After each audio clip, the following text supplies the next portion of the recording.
happened here. Wonderful. So sorry we had a little electronic glitch there, but what we're doing is reviewing this one of our books. It's called Relationship Intelligence. And you know, healthy relationships, just like good health, is just as much about what you don't do as what you do. Like if you want to have good health, there's certain things you avoid and certain things you do, like taking vitamin D, taking vitamin C. You know, those are good things to help. Same thing with relationships. Don't date when you're very young. Don't be sexually active as a young person. Far more likely to get STD, much easier to get pregnant. You know, plus you don't have real information out there. And also people talk about condoms. Will a condom protect your heart or even the relationship when that person wants to dump you for a better deal? Not really. So we went through a few of the pages that are here. Today is not about PowerPoint. We will do that next week. It's more about, this is the session 5. So it's an overview of model classroom presentations, terminology definitions, teacher packets, response evaluation forms, overview of organizing after school clubs, the Free Teens Club Leader Manual, community saturation and coalition building, parent presentations, and Q&A. So I'm doing kind of the workbooks because that has to be stuck in here. This one is interesting. This was a real letter written by a girl sent to us. And it's called, I Lost My Virginity About 4 months ago. It's just heartbreaking. She says, I lost my virginity about 4 months ago, and something I really regret doing. It's nothing to mess around with, and for my reasons, I thought they were good reasons, I had sex with a guy I had been dating for 3 months. Well, to a young teenager, 3 months is like being engaged. You know, 3 months, it seems like a long time because you're thinking about that person day and night. You know, 3 months can feel like 3 years.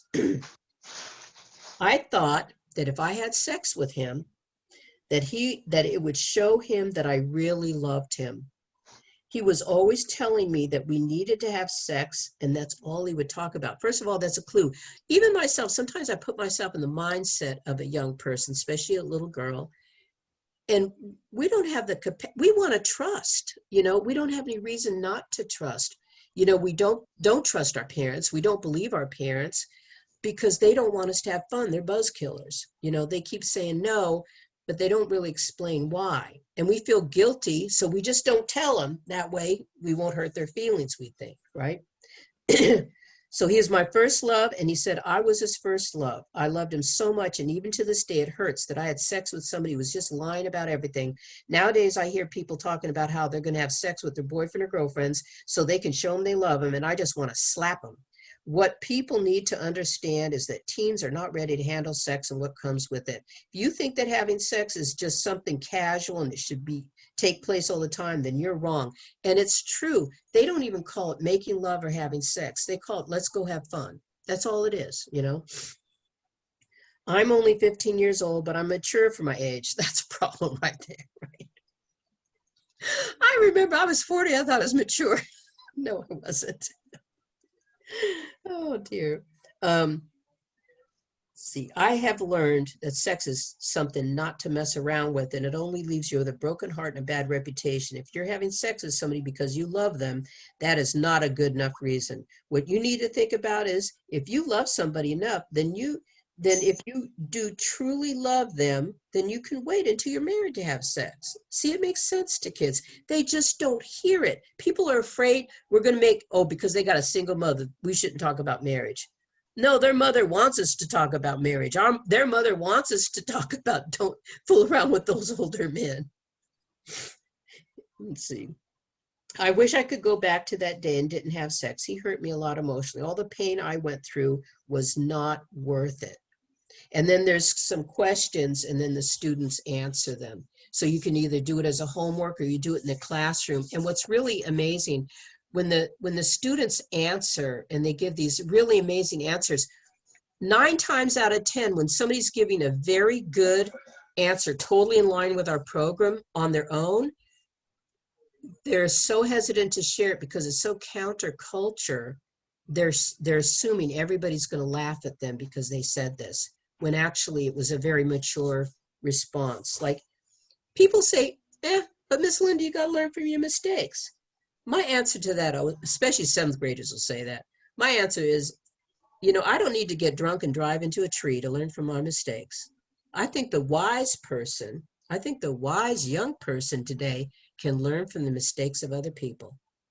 Because nowadays our mistakes can kill us. They can destroy our future, so this is a good time. Learn from the mistakes of other people. I never had anybody argue with me. And again, I'm somebody that spoke to, it's got to be over 100,000 people by now. And if people want to disagree, sometimes some of the schools they are looking to disagree.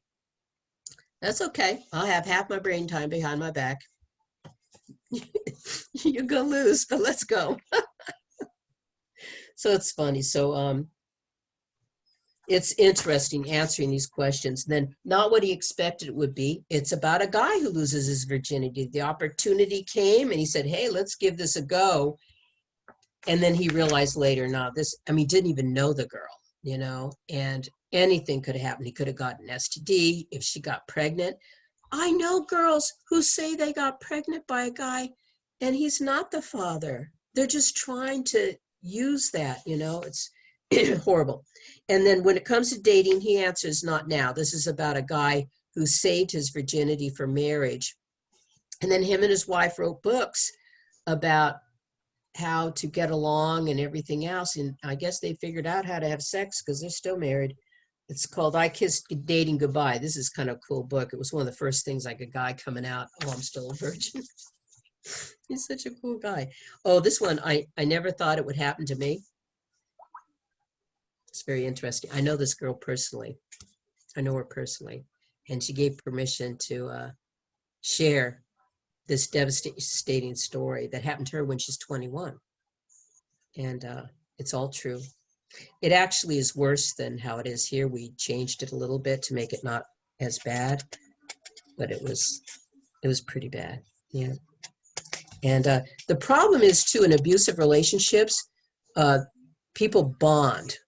Like guys bond where he can't stand that person anymore, but if he sees that person with somebody else, wants to get in a fight, has big problems. Because, when you give part of your DNA to somebody, they don't process it, but that's the feelings. With females, they're very emotional.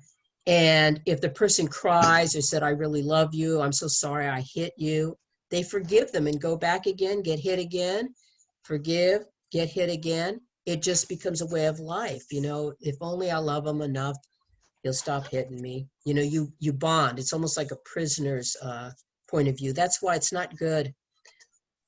Once these relationships go sour, it's time for a break. Time for a big break. Another one is, my name is Jerica, and she's talking about depression. And she says, I've not always been depressed like this, but she was sexually abused. So we talk about how to get help.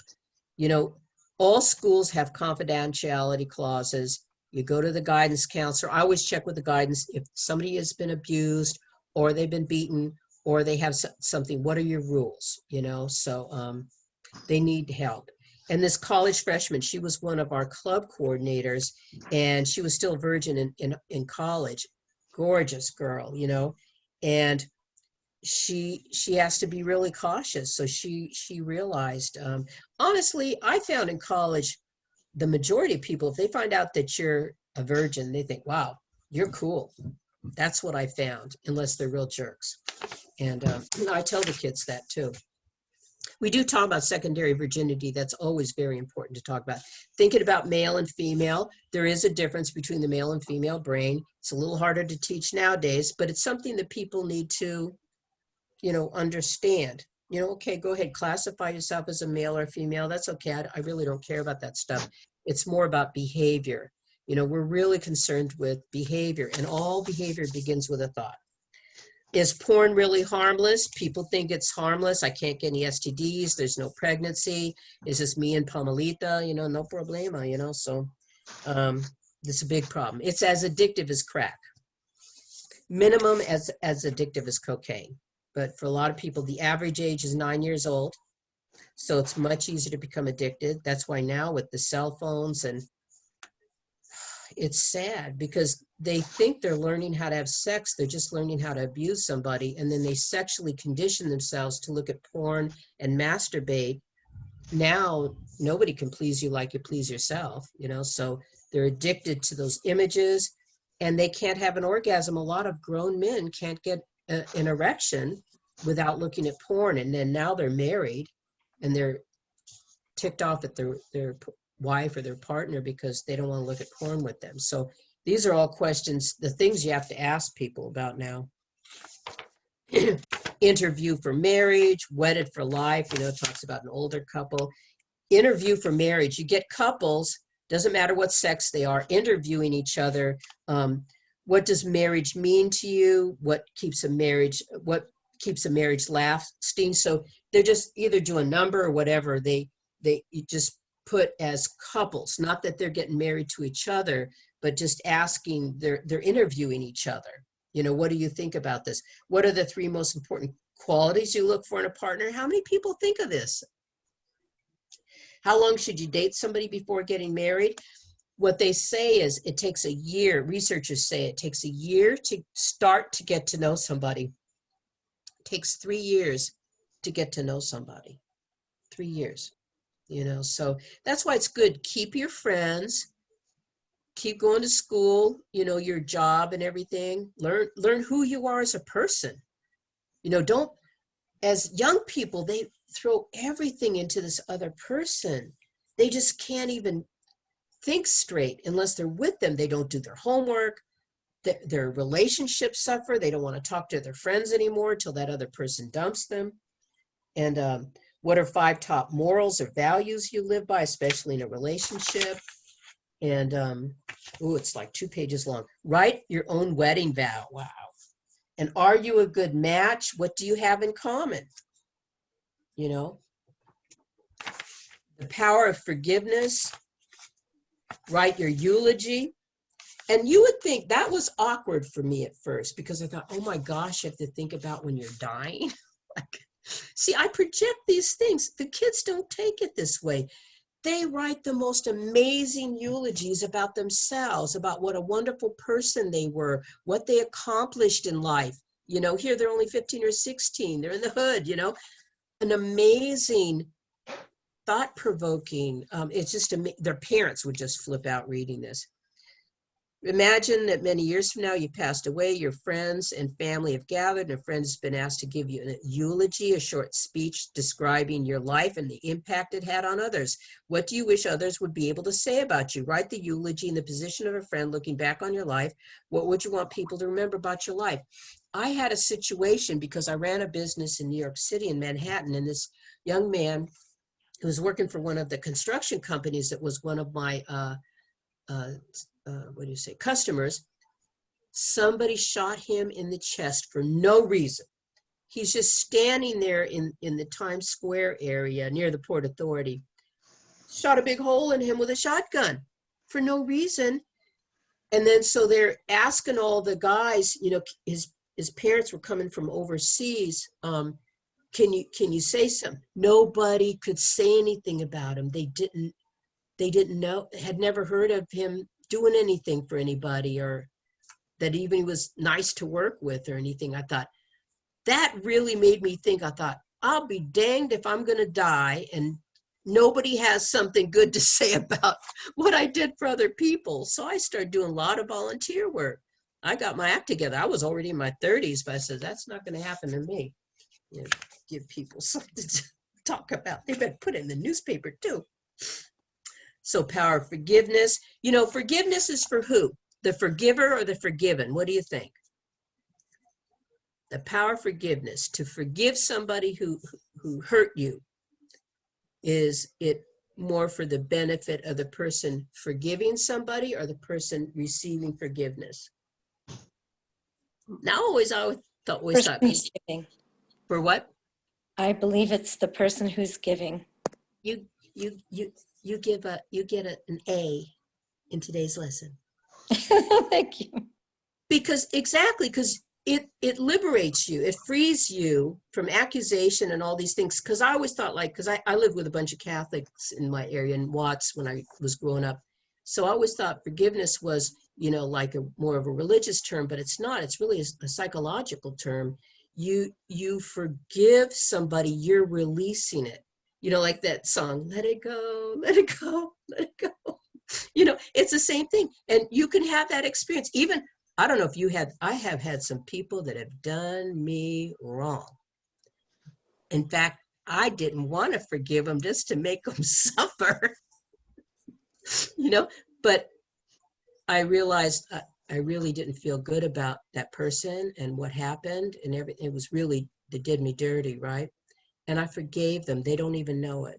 But in my heart, I said, I forgive you for all that. Do you know, I never thought about that situation ever again. Never thought about that situation ever again. And I feel a bigger person. I feel more loving. I feel I have more to give. I didn't realize that was an anchor around my own neck. Why should I let them make me suffer more? So I learned so many things from experience, especially with this program. So then at the end, there's something that somebody can sign in private, but it's called Pledge to My Future Self, Family, Community. And it talks about, waiting until marriage for sex and things like this and becoming a good person. So you can see this addresses a lot of teenage issues, depression, and even people have fear of marriage. They don't have fear about having a child out of wedlock, having sex when they're 11 or 12, doing drugs, alcohol, things like that. Just a little bit of worry, but not much. But marriage, it's just like nobody knows. I was at this church one time and I was doing an adult class, and then the pastor said, who in this room is married? And half of the senior citizens were married. This was in Jersey City. And even most of the congregation had no idea that there was so many married people in the church, because there was, they would come to church without their other partner and stuff. But yeah, people don't talk about it enough, and they were very happy. They said they were very happy and blessed. So it's interesting. It's interesting. So with club activities, there's a whole manual that goes with that. That's like a workshop in itself. And I don't even know how you discuss that if you don't have the manual, but basically the ideal model was we would go to a school and teach the kids.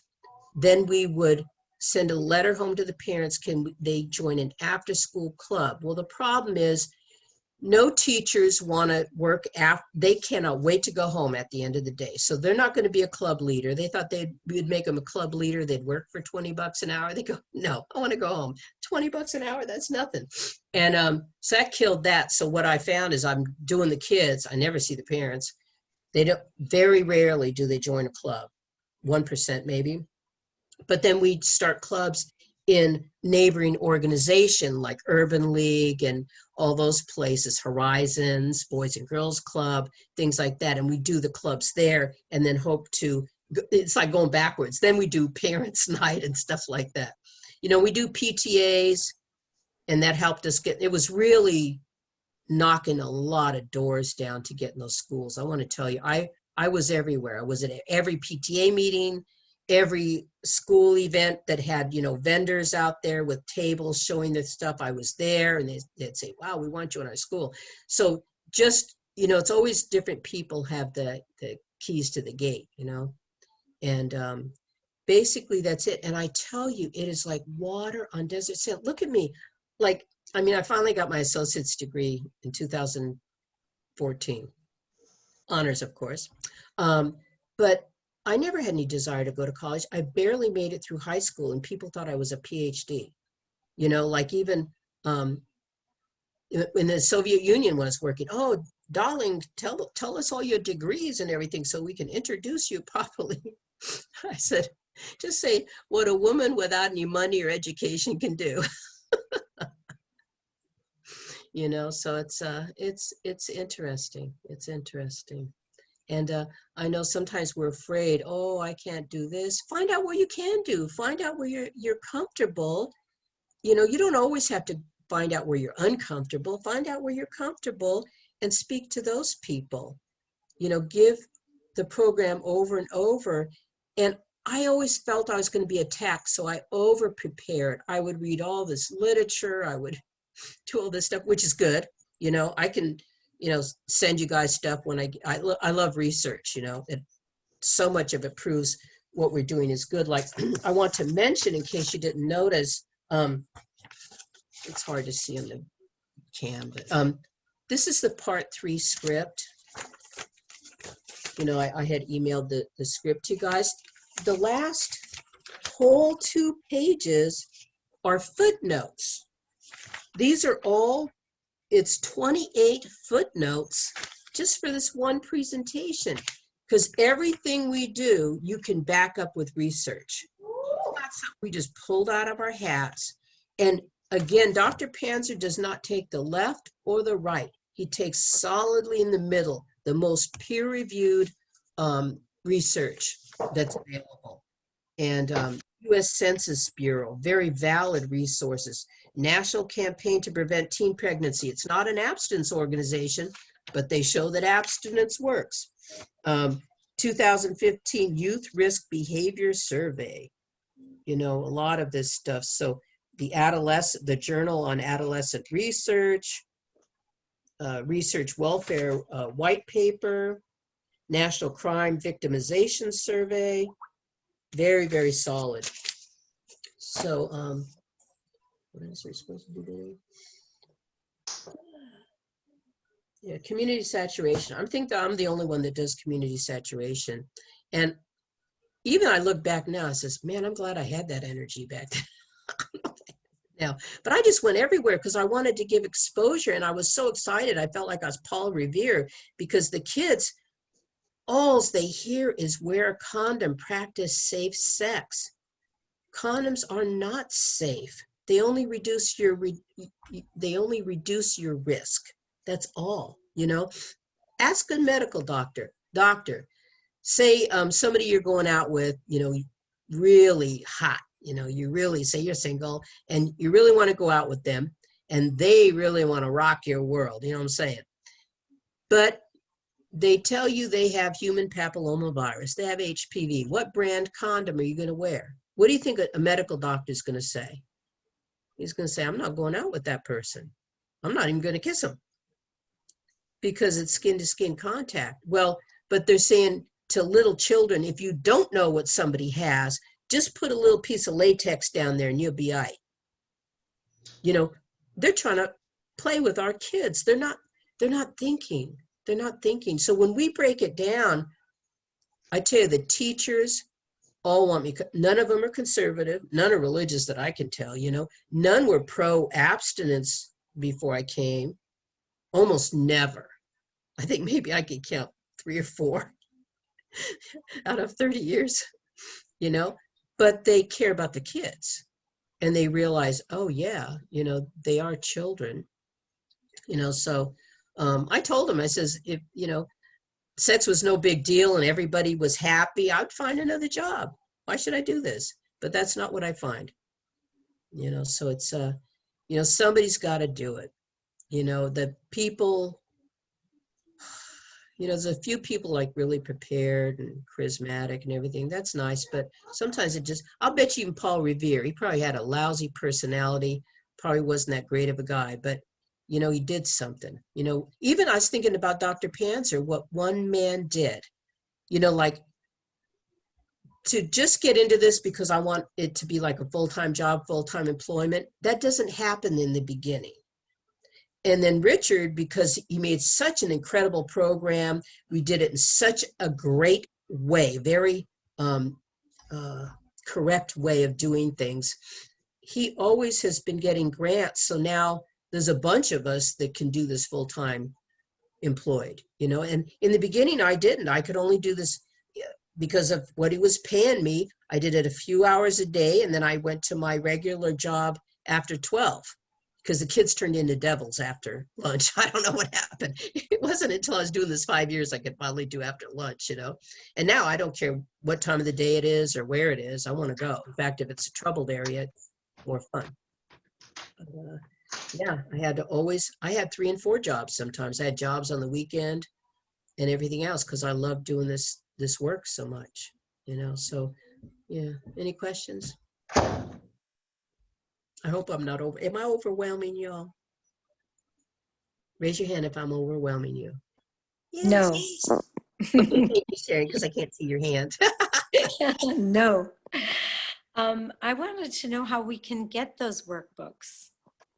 Well, I sent out an email. You can look through your emails and it I will did. tell you a list of all the things I want to send you, which I just happen to have the stack right here.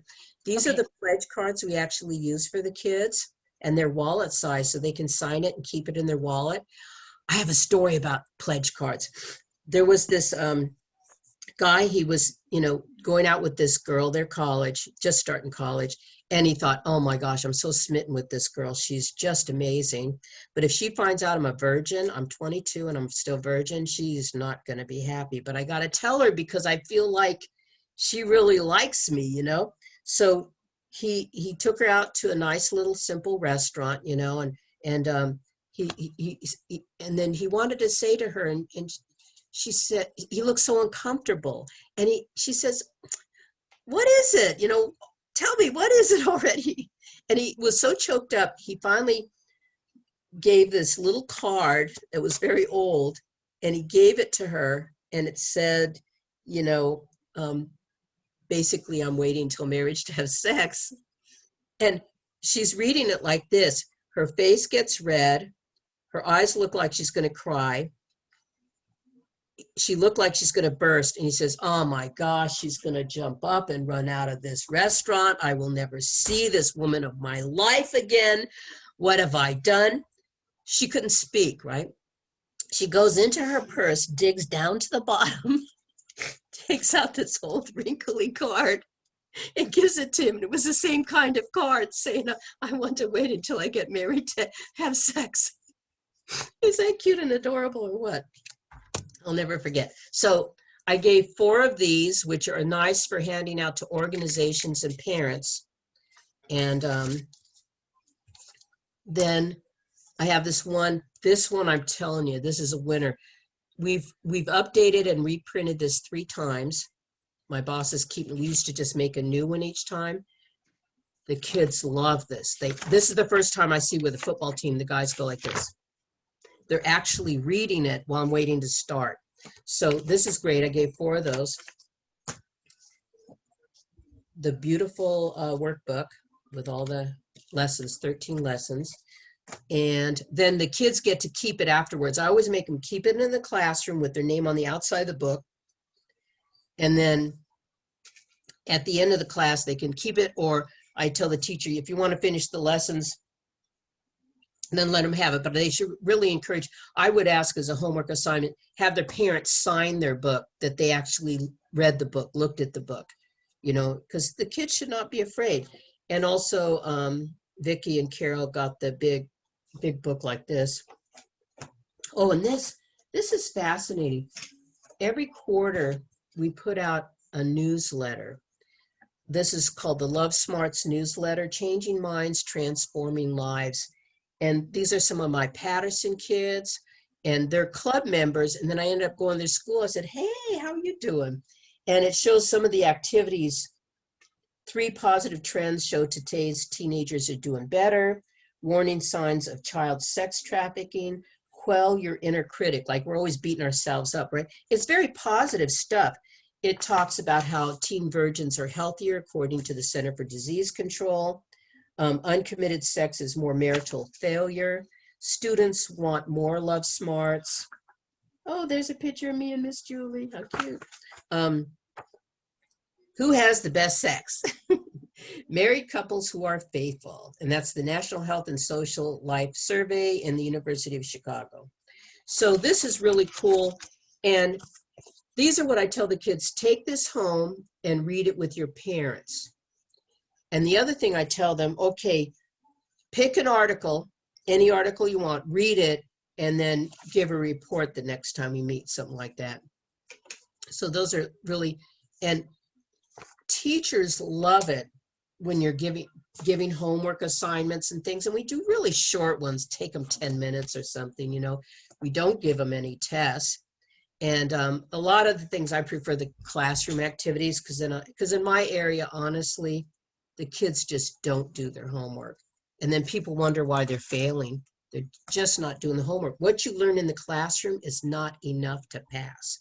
You have to do your homework, and then you see what you really don't know. So that's what you get in your packet. All you have to do, find that email, and then reply to me on it, because my email address is there, and then say, yes, I want the packet, and then write down your name and address in the email, how I would put it on the envelope, and I'll send this to you, postage all paid and everything.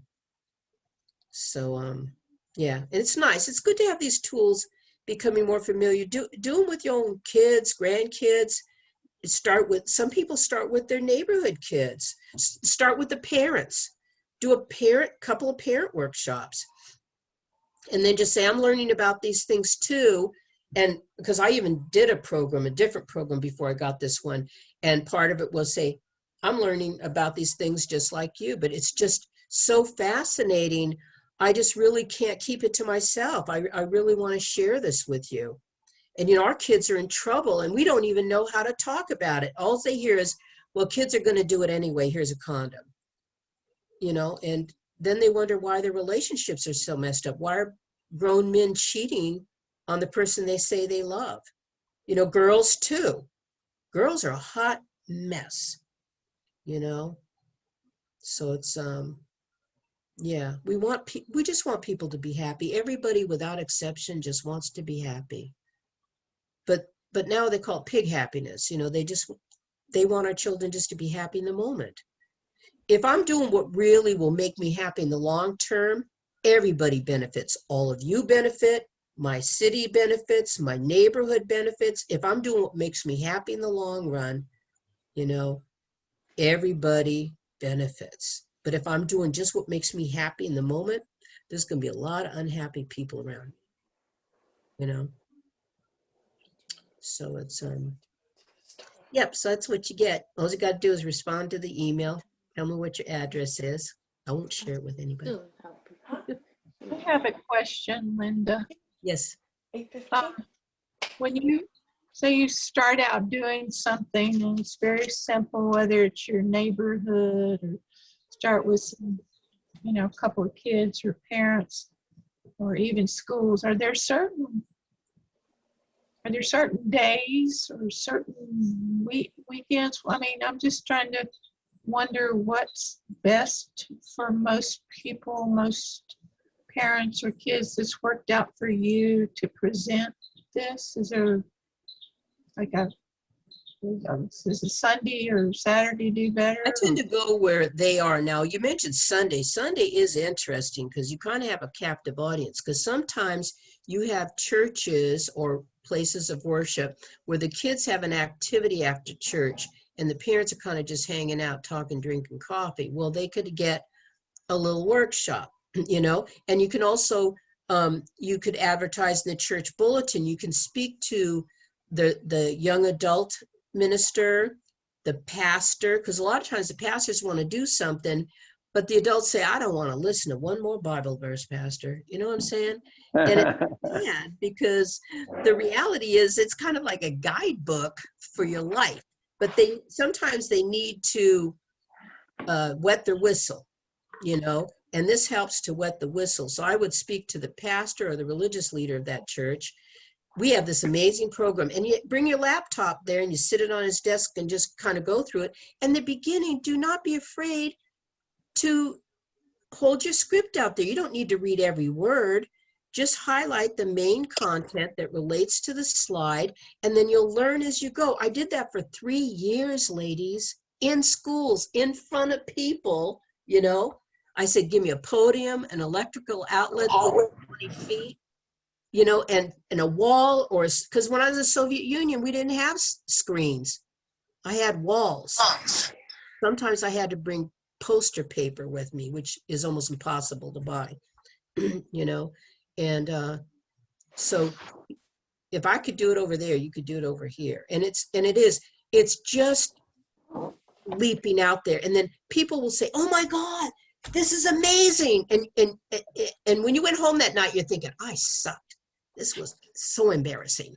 But they'll say, oh man, you have to come back. We want to hear more, So you just be sincere and don't you don't act like the fear you feel.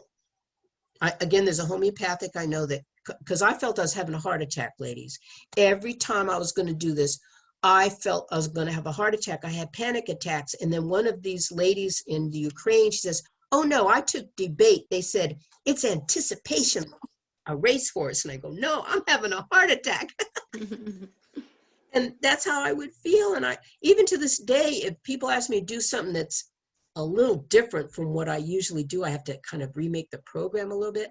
I feel anxious, so it's good to have a few jokes up your sleeve, look at other speakers, Google on the internet, even see TED Talks. Maybe you got an absence educator there, like even I read this joke book and because I joined Toastmasters, which is a club that teaches people to be public speakers. I go, wow, I'm already doing all this stuff. How cool. And it was like an icebreaker. My daughter's getting ready for 8th grade dance. And I went into her room and she says, Mom, don't give me the talk. Don't worry. I no longer have hormones. You have talking them to death, So I told people that. So, it's just smiling, laughing. The other thing is your persona. Think about other people. Those of us who fear public speaking, we're thinking too much about myself. Dress nicely. I hope you notice, like, usually I have earrings on, I have lipstick on. I'm just talking to you, right? Just my friends. And this is a summer dress, which is inappropriate for this. So I wear a little thing that goes like this. And I comb my hair, even though I've been out in the woods. And, I always, like I said in the beginning, I had no money. I had a black jacket, a black skirt, and black shoes. I had heels. And I just wore a different top each time, And always, when you dress appropriately, it doesn't mean expensive at all. To me, it had to be on sale with a coupon, You dress appropriately and neatly and make sure you're clean, and you just make sure you've brushed your hair. I use a curling iron, I use hairspray, and make yourself look nice. And you think about the other people. I'm here to make you happy. I'm here to help you. I might be freaking out inside, We fear rejection. Forget about rejection. Oh, look at the greatest people in the world. They all got rejected. It's just part of it. I've never been rejected. Never been rejected, and just learn to laugh at stuff, And that's why also I always insist people give me evaluations. I want to know where they're at. They don't put their name on it or anything unless they want to be contacted about their organization. But whether it's kids, parents, whatever, I want to, and I have, that's another thing I'll send is I can email this to you guys, the teacher evaluation, parent evaluation, student evaluation. That's like my air, I save these things. Now I moved, so I might have lost some, but I have files and files and files of stuff. Yes. Linda, Yes. what is your email address to look for? Linda Linda? at lovesmarts.org. LOVESMARTS.org. lovesmarts.org. And it's in the email too. And when Bergie sends us out the email, you'll see my email address in there too. But So you say you're gonna send us email. That means coming from Buggy, or? No, it already came out with the invitation. I gave a list of all the things I wanted to send you, but just send me an email with your name and address, and I'll send you all those things. And then later, when I'm sorry, I've just really been busy lately trying to get some things together. By this weekend, I will email all of you more papers that you would use in the workshop or something like that. I think it was basically that. Thank you, Miss Linda. I did find your letter. I was too busy looking at all the programs, so it was on July 6th. So just 2 days ago, I found it. So, Yes, yeah. yes. I saw it, but I was like, oh, okay, I'll look at that later because I wanted to watch the program. Yes, Now, that's the other Thank thing. you. You mentioned the word letter. That's the other thing. The big thing is I sent a second email because I'd sent a cover letter, but Yeah. it really had too much information. But it's good background information, but that's what I did in 2012. Then I sent another one right after that. I found the letter that's shorter, to the point. Like today, I'm trying to find at-risk youth organizations, and I'm faxing it to people. I haven't faxed in years. And I just changed the name each time. So I sent it in a Word document. It's our letterhead stationery. And then you just have to put your name on it. So, yeah. The one that's the institution or the Institute for Relationship Intelligence, that letter? Yes. Mhm. I got it. Okay, that was yesterday. Thank you. Yes. Great. Yeah.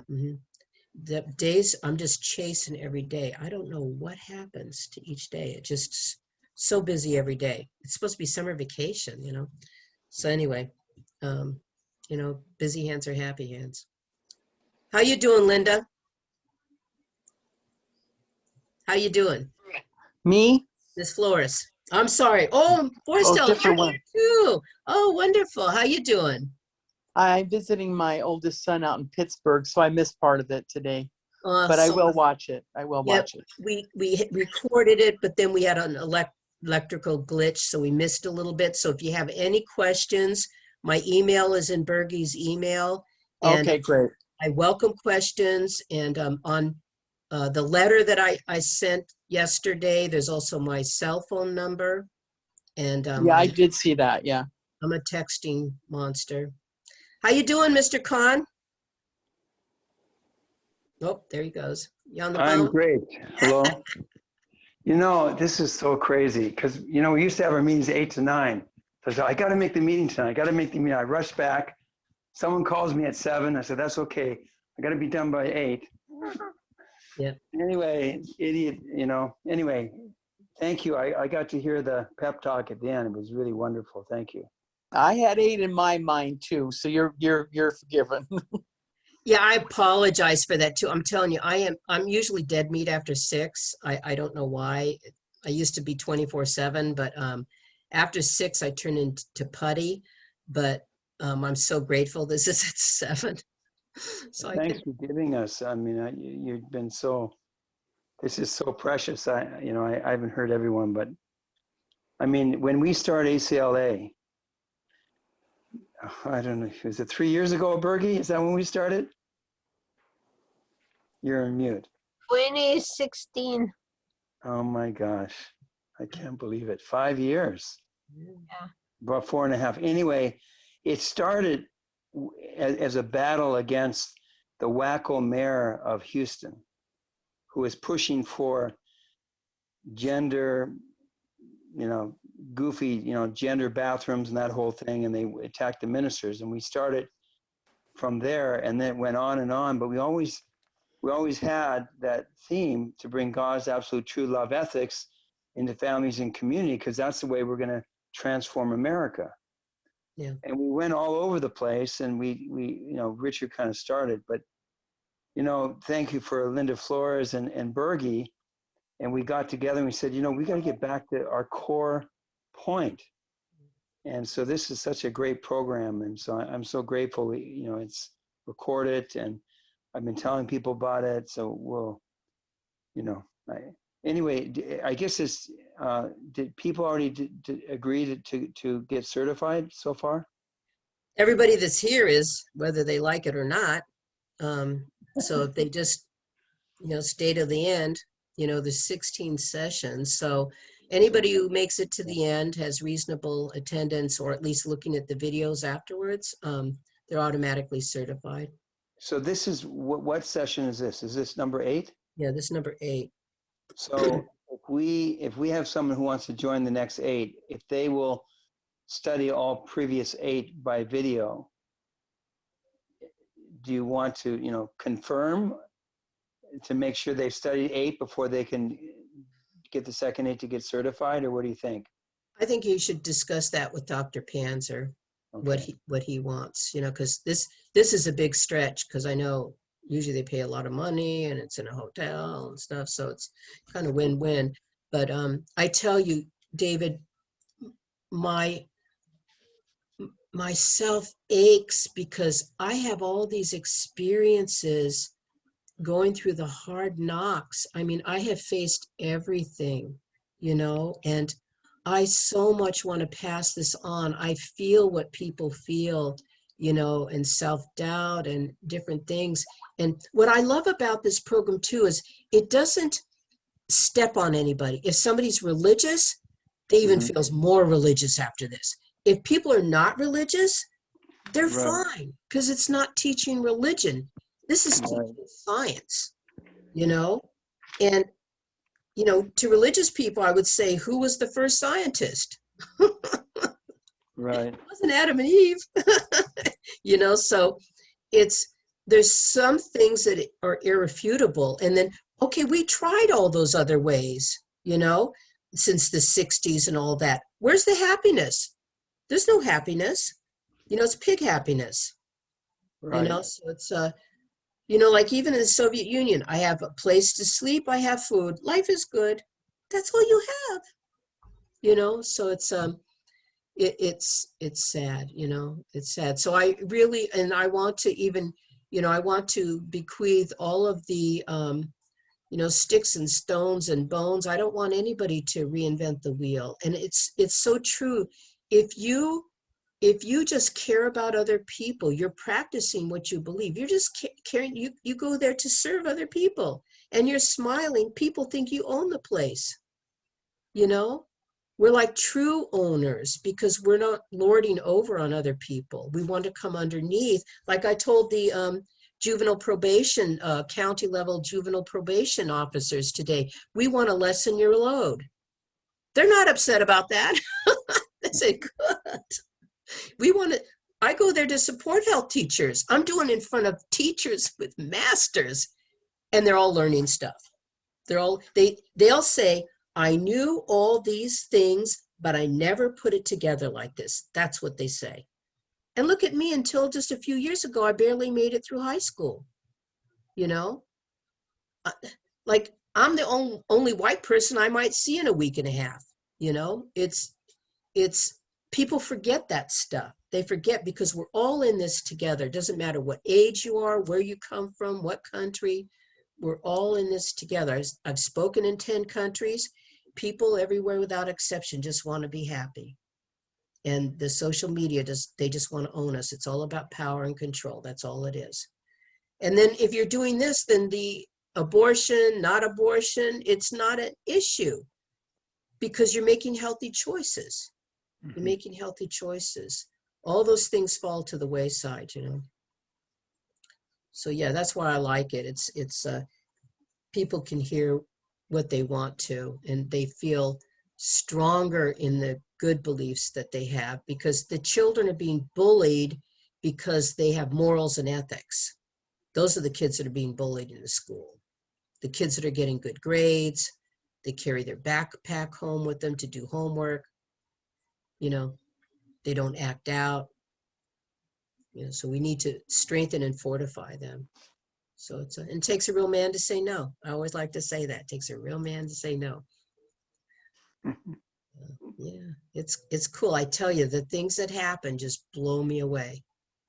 It's like even I say, I always warn the teachers, I roll around in the mud with them for a little while, and then we get things straightened out, because I'll say some jokes or I'll use their terminology, things that they're familiar with, or play some of their gangster wannabe music, and of course I like it, but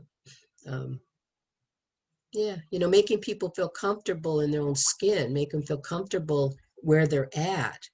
You're not trying to take them to a far distant place. You're trying to take them home to their original mind and heart.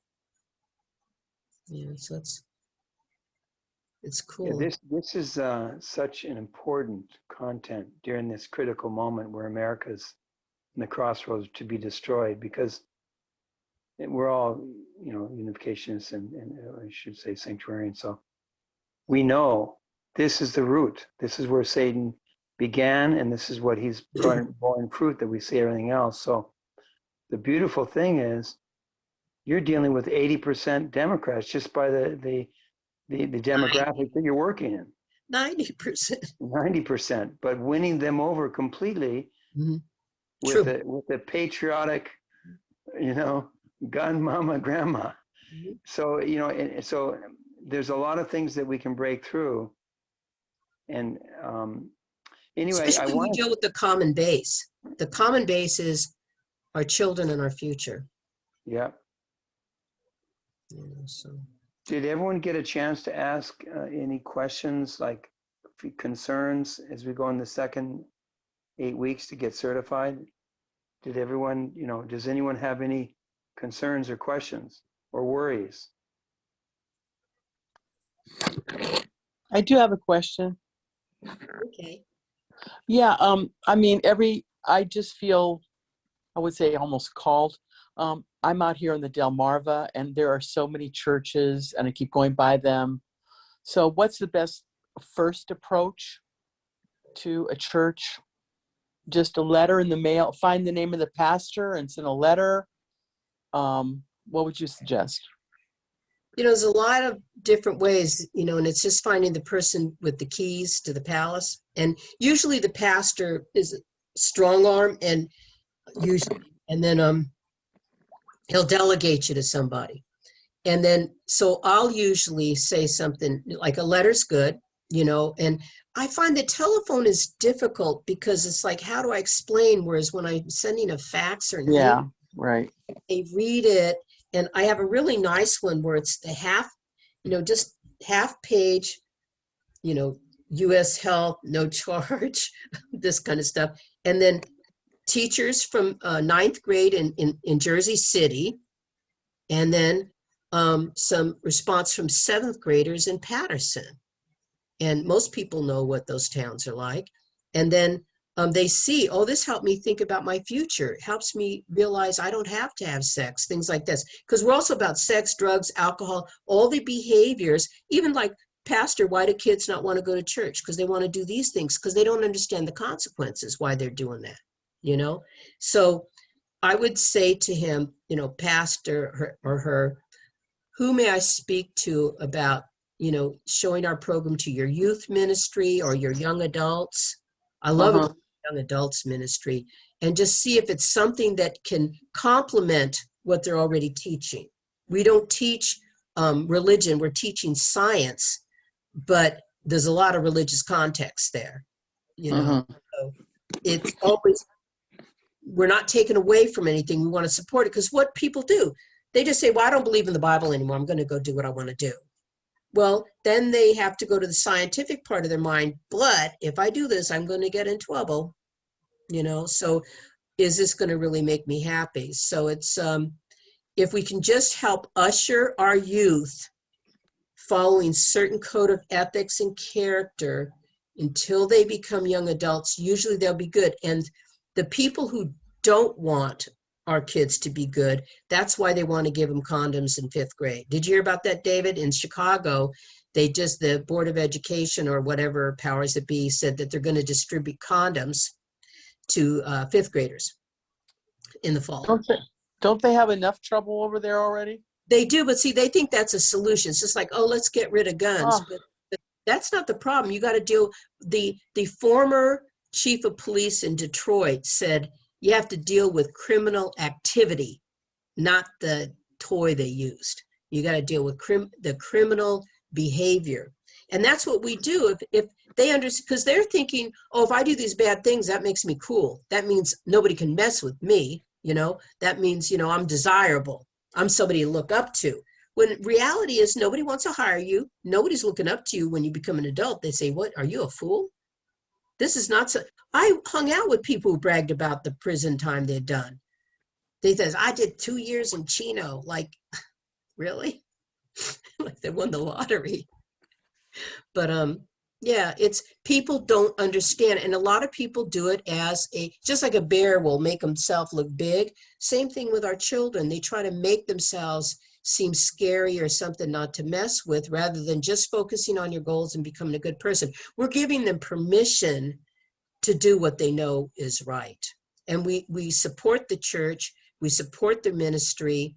We're just taking a back seat, but it really helps kids understand. And then they need their religious teaching during those times when things are tough, so it's just those kind of things. I'm not a real religious person myself. To me, all those things are just natural. It's just I have and a some couple people of get thoughts. fanatic. If you're not saying a Bible verse every sentence, they start to think, oh man, this is not for us. No, that's your job. I'm giving you enough sermon material for the next 2 years. So that's what I would say is start with a letter and then say, I will call you the end of this week to see if you could help me. Not that please call me. I'm going to say, I'm going to call you. And then I'll give my email address and my phone number in case they want to call and leave me a message, which is what the probation officer did today. He couldn't wait to call me. It was really great. I have a couple of questions about that. We talk about the churches, over the years working with Rich on the board and hearing what you guys did and my own experience in the churches. One thought I have is attend some of these churches yourself, attend their sermon, listen to the pastor, try to connect with his mind and find out who is the youth leader, because generally the pastor is not thinking mainly of the youth. He's thinking of the whole community. He's thinking to add more members. He's Pay the thinking, bills. yeah, of course, pay the bills and everything. So, but when you talk to the youth pastor, you're complete language, but you don't want to just go in and talk to the youth pastor if you don't even know the church. But if you go to the church, I would try to find a pastor you can resonate with the way he's teaching. If he's teaching kind of the kingdom gospel, in other words, we're here to build God's kingdom, or he's teaching the rapture and some kind of, bubblegum things, probably it's going to be a hard time in that church. But if you go to the pastor and you can resonate with his teaching, just find out who the youth pastor is, and you could just say hello and say, I have this great program that churches uses, they've used in schools. I'd like to share with you if you like to learn anything about it. And if they say, yeah, I'd love to hear it, and most of them do, you can send, now you get their email. It's great. Or you get their phone. You say, can I get your text? Can I phone you? And then you can, now you're connecting with them. And then the pastor's most concerned, are you trying to steal members or something like that?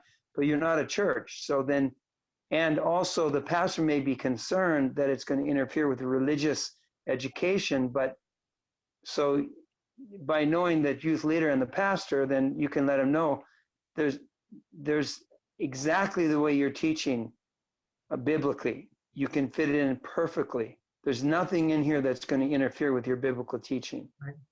Because it's the Bible is pretty simple. 101 is fornication is a sin and adultery is a sin.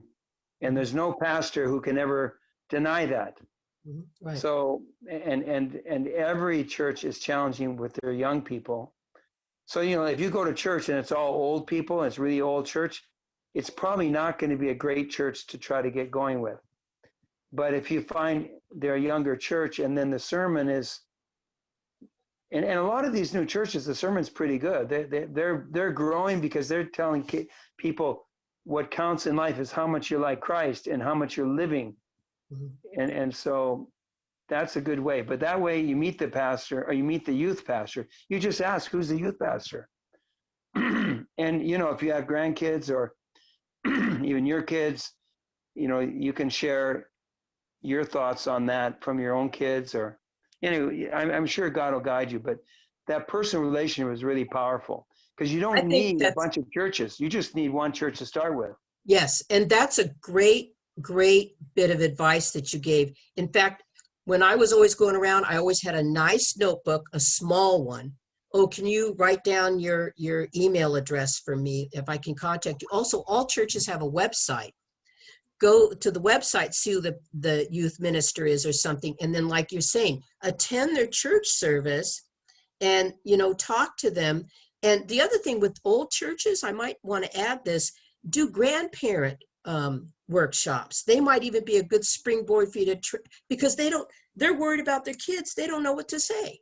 So if you do a grandparents workshop, a few of them line it up like once a month, whatever, after church, they don't have anything else to do, So that'd be great. But going to the church, seeing them, and then and also they do have, you could learn more about, when they have get-togethers, and then people will do what they call vendor tables. People have their tables of services that they provide, and you could attend that. I used to use my laptop and put it on a loop, so all the slides would just naturally progress to each other, and just do 30 seconds on each one, and people could read it, look at it, and see it. And not everybody's closed. Some people are very exclusive with the church. They don't want nobody saying nothing. Sometimes it's good because you never know when they're going to whip out condoms, or sometimes it's not so good because they're so worried about their power. But we want to help them build their church, like David was saying. We want to help them build and expand their church, but also we can't just say you're too young to ask those questions. But I think that's a great idea. But again, look at the website to see the youth ministers, maybe even just send the letter to them, or saying, can I meet you after church on Sunday? Because I'm more in blitzing mode all the time.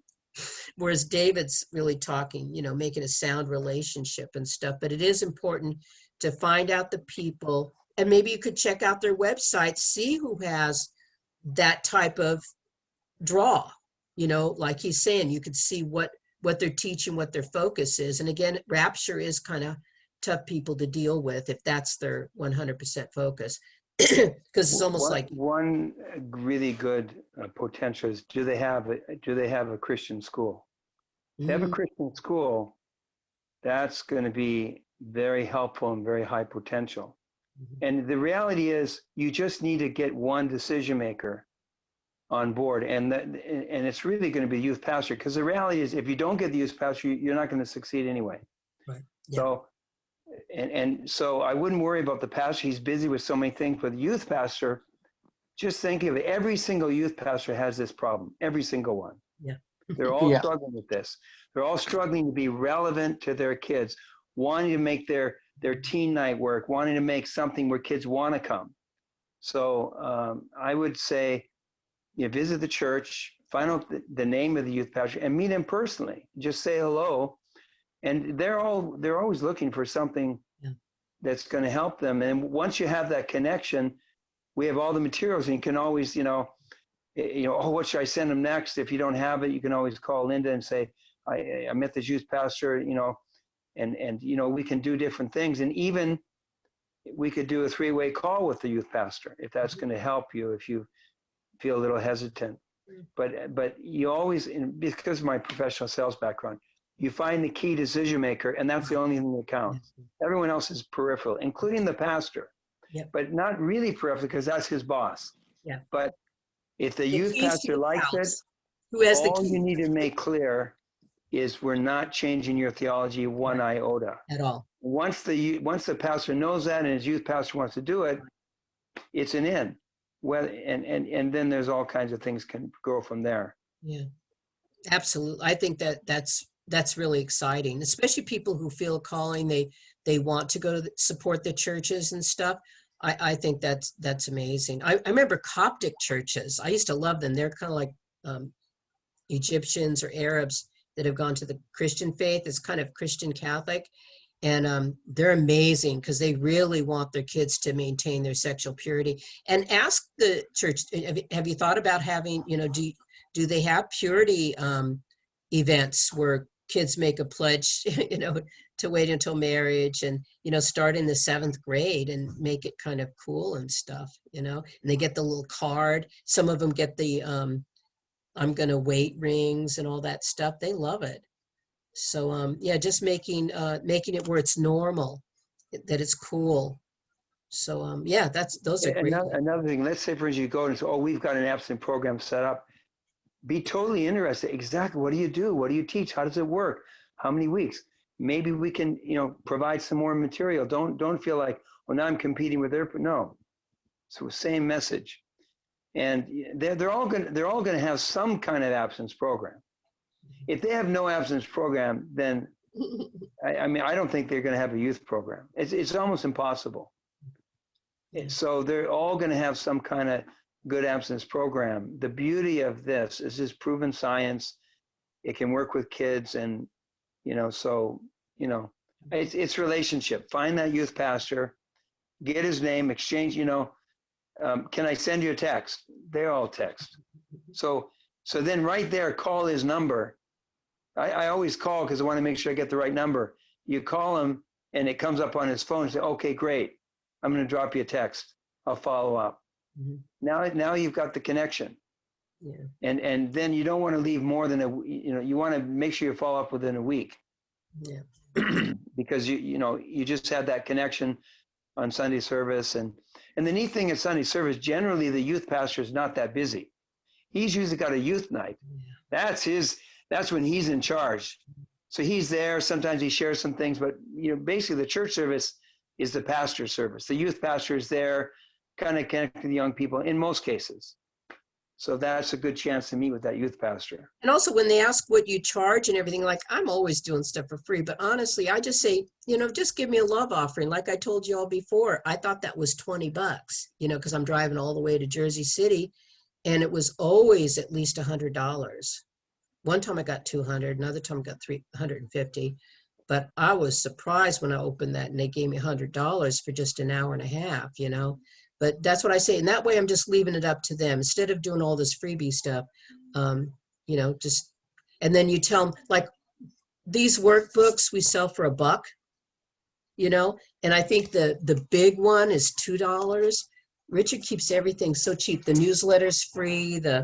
I don't know how he does with brochures and stuff like this. I think we have so many. I want to talk to him about that. Well, we'll get more donations. We'll buy some brochures from ACLA to support you guys. That'd be great. So you won't have to pay for that. And if you want more information on our websites, we've got books that Richard's written on relationship intelligence, condemnation, and all of this stuff to understand things better. I always did a lot of background research, tons of it. And what I found out is the program is sound on its own. I don't really need to feel, but I have to be sure. What if they asked me this? What if they asked me that? No. Is there any more questions?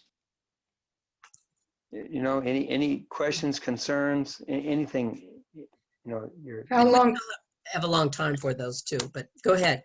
Oh, I just wanted to know a quick question. Just want to know about how long do you spend, teaching, at a particular church? Is it usually they just want you to come the one time at church and then also in the school? Yeah, the school I came a minimum of 8 times, 8 45-minute sessions.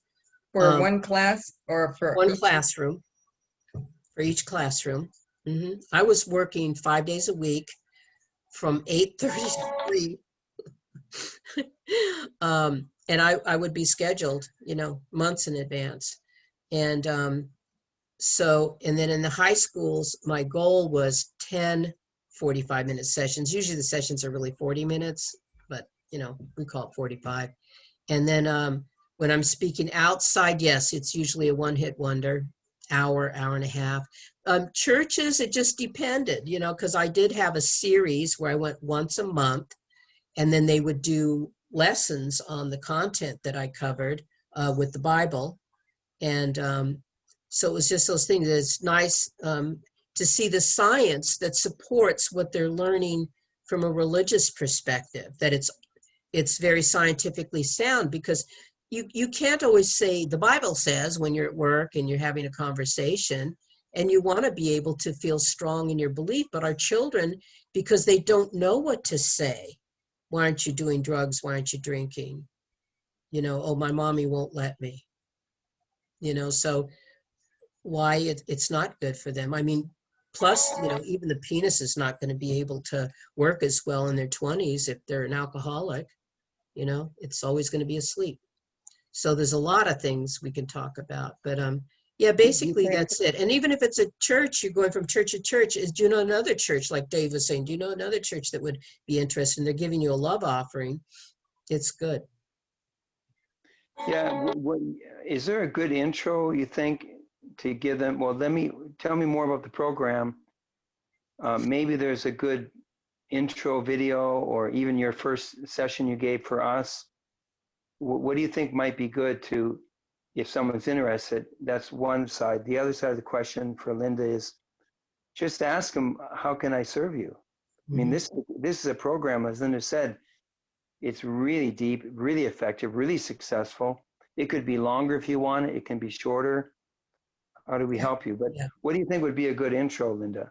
You know, honestly speaking, it's not as complicated as all that. People would just speak to me. They say, okay, come and speak at this night. That's it. And then sometimes I say, well, what kind of issues do you want me to cover? Do you want me to talk about pornography? You want me to talk about those kind of things? Porn is a huge issue in the church. Now, I would also say part 4, which we're going to cover next week, is, you know, instead of starting 1, 2, 3 like this, you could start with part 4 in a church, because it talks about the morality and the ethics and all of this stuff in a really very significant way. And again, like David's saying, if you're having a conversation with the youth minister, what kind of topics? And I also made I don't think I have it with me, but I have a list of topics that we cover, and I can just give it to them while I'm speaking. I make a half sheet just because I needed to save paper, and it shows what topics we speak about.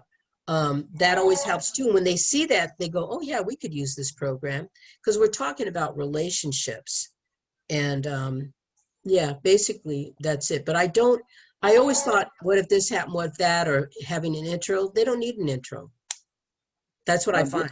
But if the pastor says, well, I'd like to know more about the program, he looks Then I at bring that. my laptop, and I bring the laptop and I show them, boop, boop, boop, boop, boop. You know, I just keep hitting it. This is what we show them, because then they just want to make sure we're not showing them garbage, right? And if they're this age, I show them this, boom, boom, boom.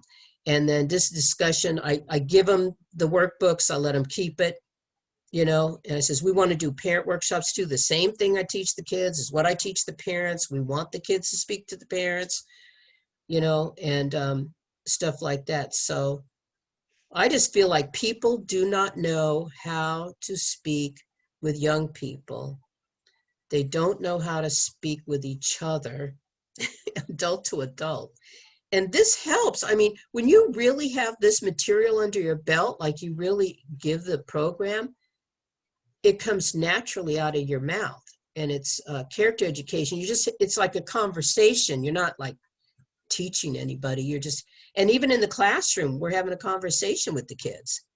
You know, we're not saying, okay, 1 + 2 - 3 is this, you know.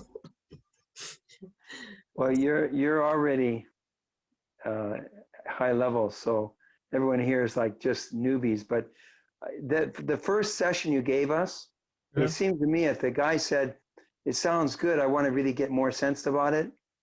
I'm wondering if that first session you gave, which you talked a lot about your testimony, what you did and I thought it was really good.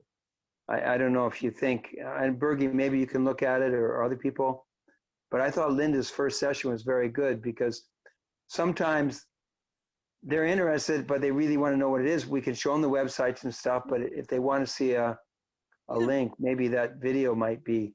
Yeah, I have to go look at it. I never watched it. I'll have to see which. Why don't we look at that, Bergie? What do you think? The first session that Linda gave in our 8th session, it could be, and you guys can look at it too, because it's available online for you. And What does online mean? You guys have a website? yes, Okay. Could you send me that, Bergie? I have to study. I sent out the YouTube. I know you do, but it's buried way down in there. I can resend them. That'd be great. Thanks. Yeah, that'd be great. You know, if they want to see something, send them a link. Do what you like. It'd be great. Or if you have your laptop, you know, too, you can show them the materials. A lot of times they want to see what materials actually going to be shown to people. Would we not need to buy the PowerPoint to actually have the slides? I believe so. I have all those things we have to We'll check talk with to Richard Richard. about that. Bergie, we'll talk with Richard about it. We've got to figure out how to Group support discounts. everyone. Yeah, we'll figure it out. Then he gives free updates. If he updates, he'll update for free. Okay, Linda's got to go, so she's sending us a text. Thank you. Oh, sorry, Linda. Linda Thank you, Porcel. Linda. Good evening. Bye-bye. Bye-bye. Thank you so much. See you soon. So, yeah, and as people think of questions, you know, shoot me an email, you know, and And I'm happy to do that. I had a few people do that. Shoot me individual emails, and we can do that. And send me an email. You want the little packet of stuff, the workbook, all the things. And then I'll also, this weekend, I'll send you the a few other things. Oh yeah, the evaluation forms and things like that. So I know it seems like a lot. We kind of developed it as we went along, but most important is study those scripts, incorporate it into your language, and just start small where you feel comfortable. It should bring you joy. When you're done, you should feel happy. And I'll tell you 100% of the time, when I was self-accusing myself all the way home saying, I really sucked, this was horrible, I got the best evaluations I ever did. 100% of the time, I got the best evaluations I ever got, and it's just somehow people hear what they need to hear. This is what's amazing. It's just like when you're in church, you'll hear things you think, wow, that person's speaking to me. And this will be, it doesn't matter how old you are, you believe, you don't believe, it brings you there. And hopefully it'll make them stronger in their attendance in the church if that's what you're doing. They'll feel like, oh, my pastor cares. He's got answers for me, And then people, their marriage, like the reason a lot of people get divorced is terrible, like they just, if they were in love and they just don't want to work on it. They don't want to, like one guy said, I work all day. I don't want to work on my marriage too. Sometimes it doesn't take very much, so it's just giving people hope in the beginning, because after a while, when things go bad, it's irreversible, it's got to just cut your losses and split. But we want to help people be wise choosers. A lot of us were in a different situation. We just really believed that, we have the same ideals, but not everybody did. So anyway, I just find it gives hope to people. And I wouldn't be telling you that. I don't make an extra nickel to do that, to say that. It's that's another thing about this program. We're not trying to sell them something per se. We're really trying to give and to serve them. It's not like, please do my program, it's only $300. That's what they're used to. Oh, it's only $1,000 if I come speak at your school. We're not doing that. Yeah. So anyway, if you think of any questions and if you want that little packet, just send me your address and I'll mail it off to you. And yeah, maybe David, some of these things are good for you to talk to Richard about, like the purchase of the PowerPoint and Yeah, we'll put together. We wanted to see how many people would come and how many people want to continue to get certified. I'm so happy that everyone decided to get certified. My absence isn't because I didn't care. It's because I'm kind of overwhelmed. I understand. I'm so happy to see everyone, and I just give great honor to Bergie Hutcherson. Yay! She's the glue. And we do have the videos, so anybody who misses something, do the video and then put on your attendance sheet that Actually, I invited someone tonight, and I realized what we should do is we should put together a program where we sell them on the 8 videos to get them started, and then we can later, like we use these 8 videos to get people commit to the certification.